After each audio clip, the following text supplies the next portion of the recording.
Bonsoir à tous, aujourd'hui je vous fais un petit suivi de la fondation d'Harpegnathos saltator que j'avais récupéré dans mon ancien terrarium d'Harpegnathos. Allez-y, c'est parti.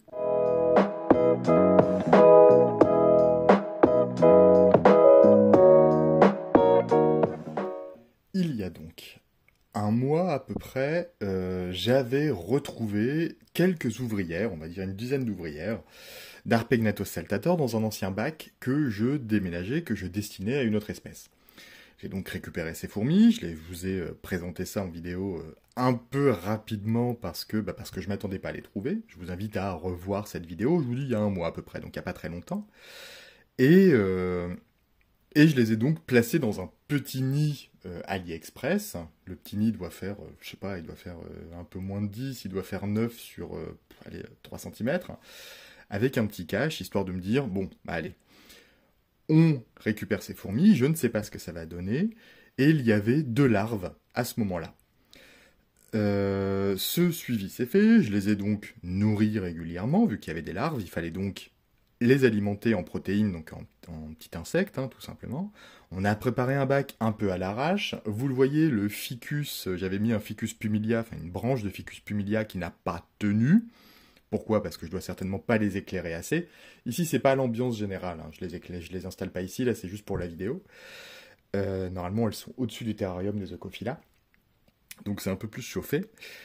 Je les ai donc nourris régulièrement, je les ai un petit peu laissés tranquilles, et pour être tout à fait transparent, je vous invite à attendre la fin de la vidéo, mais il y a eu en tout cas une bonne surprise.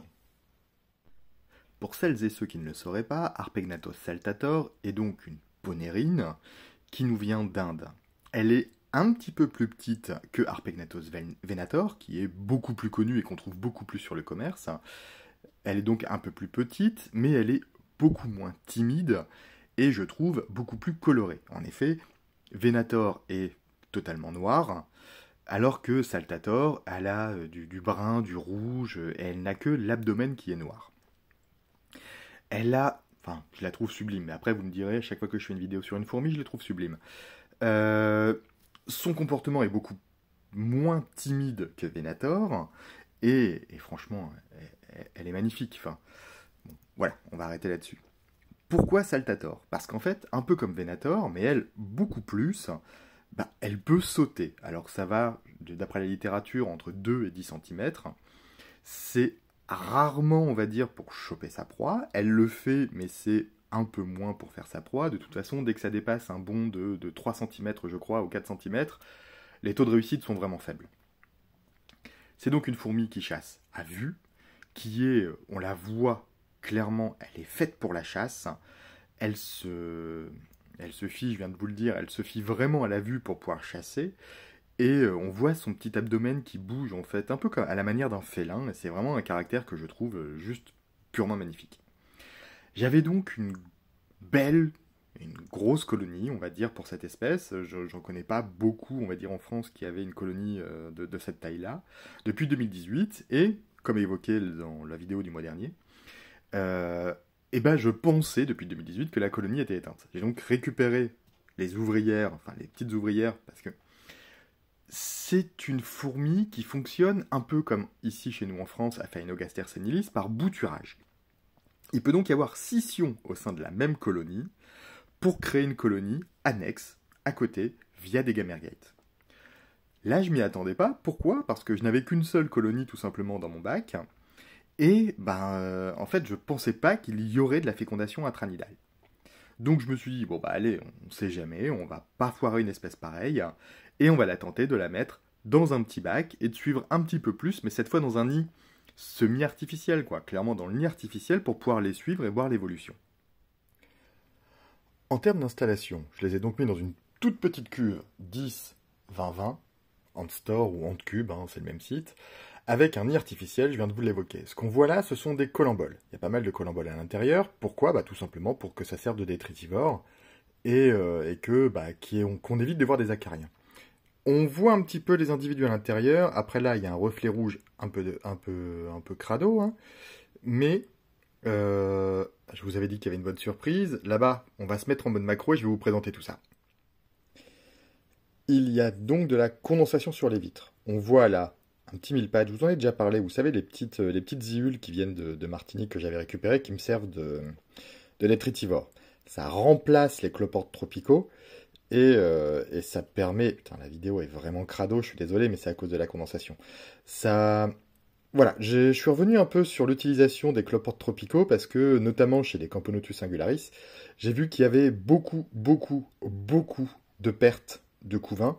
Et en fait, les cloportes tropicaux, je pense de plus en plus que ce ne sont pas des bons détritivores. Effectivement, ils vont nettoyer les déchets, mais je pense qu'ils vont beaucoup s'attaquer aux larves et aux couvains, et notamment aux cocons. Bah là, la larve, pour le coup, elle peut plus se défendre, les ouvrières, elles font pas vraiment gaffe. Et du coup, les cloportes tropicaux, ils ont tendance à se développer très vite, ce qui empêche en fait, ce qui rentre en concurrence et ce qui va carrément détruire le couvain des fourmis. Donc, je suis revenu sur l'utilisation des cloportes tropicaux pour désormais plutôt favoriser les iules.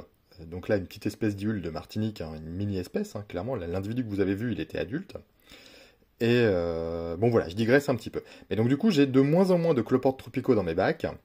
Et ce que je voulais vous faire voir, alors là on voit par transparence quelques ouvrières, elles se demandent pourquoi est-ce qu'il y a de la lumière alors que normalement il y a le cache rouge. On va essayer de passer tout doucement dessus. Déjà, ah tiens, on voit un petit acarien, bon bah comme quoi la lutte biologique ne fonctionne pas trop.